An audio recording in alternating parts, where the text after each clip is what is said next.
Hey, it's Alex Meyer with Mother Trucker News. We've had thousands of subscribers ask me how the diesel fuel prices would be this summer.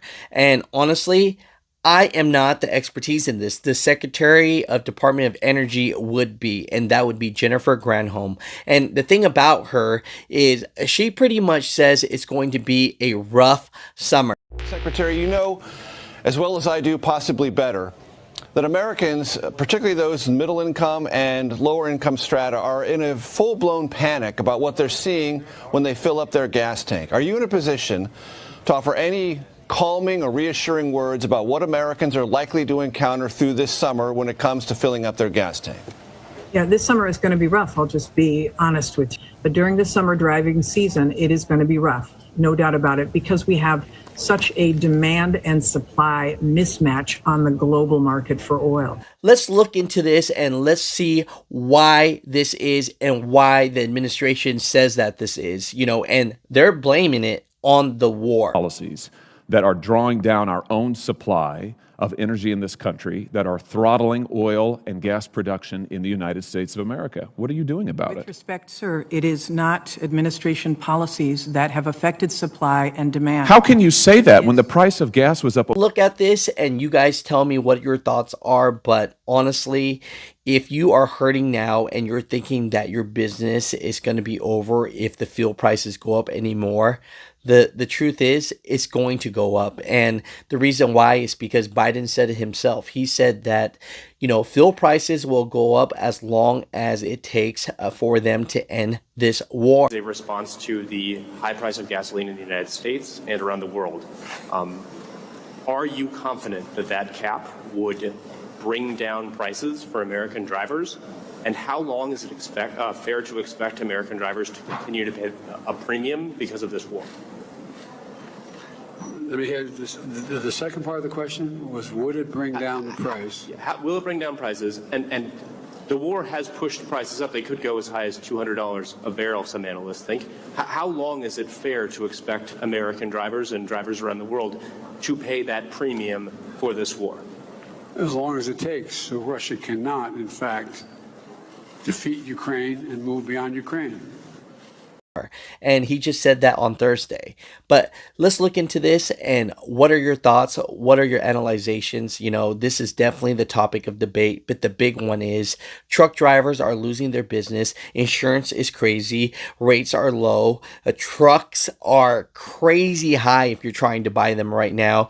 And the biggest one as well that everyone in America is seeing is fuel prices are through the roof. So let's get into this. Mr. Chairman and Madam Secretary, thanks for being here today. You're anti-fossil fuels, aren't you? I would like to transition away from unabated fossil fuels to a clean energy future. How did you transit over here today? I got a ride in the fleet vehicle that we have. And that's a Suburban, probably, with a chase vehicle for your security detail. My preferred vehivel is the one. I don't care about your preferred vehicle. That's not what. Well, I have in my fleet vehicle. We do have an electric vehicle. Did you drive the electric vehicle over here today? Not today because we had too many people in the car. Okay. So just for the record, my first thought process to this is, the administration wants to switch everything over to be more green, more electric, and I could see and understand why, but, they want the world to do it, but yet they're not driving these cars themselves. So, the infrastructure is so far along. It's going to take time to make this happen. And I think the senator makes a great point that, while they're trying to push this down our throats, they're not using them themselves. They have fossil fuel vehicles within the fleet that moves the secretary around. And I'm glad you have electric vehicles. That's fine. We'll knock that for the record, too. Is that a Tesla or is that a Ford product? The Ford product. Okay, thank you. Diesel fuel prices are hit record highs. It's last year it was $3.17. Now it's $5.63. I just got a story from heard a story from a trucker in Orlando who's reconsidering the trucking business because diesel fuel is too expensive. He said the cost of diesel has single-handedly taken us out of the game one by one, no matter how big you are. My dad was a truck driver. I know how difficult that job is. He and my mom didn't make much money. They would be doing better now until Diesel prices went up. So I don't know how a family that an independent contractor and trying to make ends meet is dealing with this. So what I don't get is what, I mean, I don't see that you guys are doing anything to get prices down. I mean, you look around this country, I mean, people are losing their jobs. I mean, and you guys, I mean, every month you're in office, gas prices are up, diesel prices are up, people are losing their jobs. I mean, I don't see anything happening. The reporting this morning that now AAA is projecting that gas prices will hit a national average of $6 a gallon by the month of August. Is this acceptable to you? No, it is not. And you can thank the activity of Vladimir Putin for invading Ukraine and pulling essentially those barrels. With all due respect. No. How many of the truck drivers out there honestly believe that because of Vladimir Putin, that is why our fuel prices are so high today? Madam Secretary, that's utter nonsense. In January of 2021, the average gas price in my state was $2.07. 8 months later, long before Vladimir Putin invaded Ukraine, that price was up over 30%, and it has been going up consistently since. What are you doing to reverse this administration's policies that are drawing down our own supply of energy in this country, that are throttling oil and gas production in the United States of America? What are you doing about it? With respect, sir, it is not administration policies that have affected supply and demand. How can you say that when the price of gas was up over 30% from January to... you answer my questions, and it's my time, Madam Secretary, so why don't you answer my question? From January to August, the price of gasoline was up over 30%. In my state alone, it has been a continuous upward tick since then.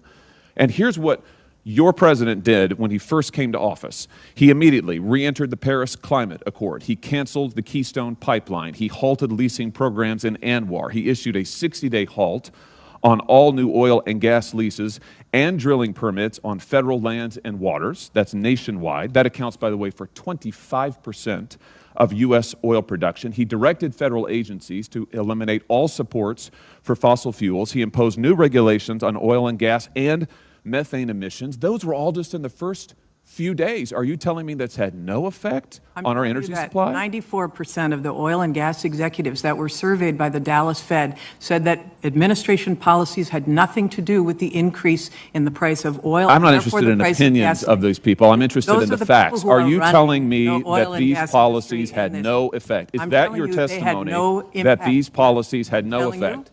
Are you telling me, Madam Secretary, are you telling me under oath that these policies had no effect? I'm telling you that 94% of the oil and gas industry... I'm not interested in their opinion. I'm interested in the facts. So, no, they did not. Ask That is Vladimir a remarkable statement. About the increase in demand and the decrease in supply from pulling Russian barrels of oil off the market, thanks to rightly the United States saying we're not going to take Russian oil. Coming out of COVID... So what explains the increase between January and August of 2021? Coming out of COVID, there was an increase in demand because people were driving again. When there was no demand, the prices dropped. That is a basic law of economics. The prices dropped. I have to say, Madam Secretary, with all due respect, your answers are insulting. And they are insulting to the people of Missouri who are looking for action. Now, you said 2 months ago your department was on war footing. What are you doing to bring down the price of gasoline, which has been going up consistently since you took office? The price of gasoline is derived from the price of oil. The price of oil is at $110 a barrel. What are you doing to decrease it? On is a my global question. market, sir. If you could let me finish. If you would answer my question. I am answering your question, sir.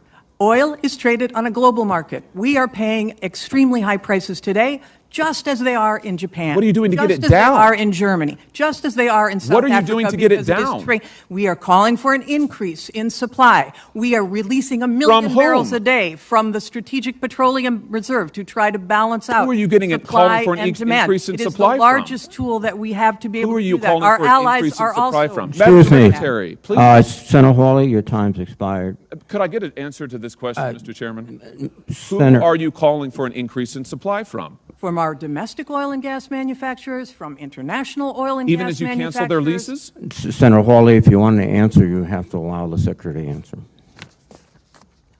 I've said we have called repeatedly for increases in supply from domestic oil and gas manufacturers, from international oil and gas manufacturers. We want to increase supply, and that is why the President released an unprecedented amount from the Strategic Petroleum Reserve, and our international allies also released from their reserves to try to balance out supply and demand while the oil and gas companies increase supply. And the the Energy Information Administration has projected that they will have increased in the United States about 1 million barrels a day by the end of this year.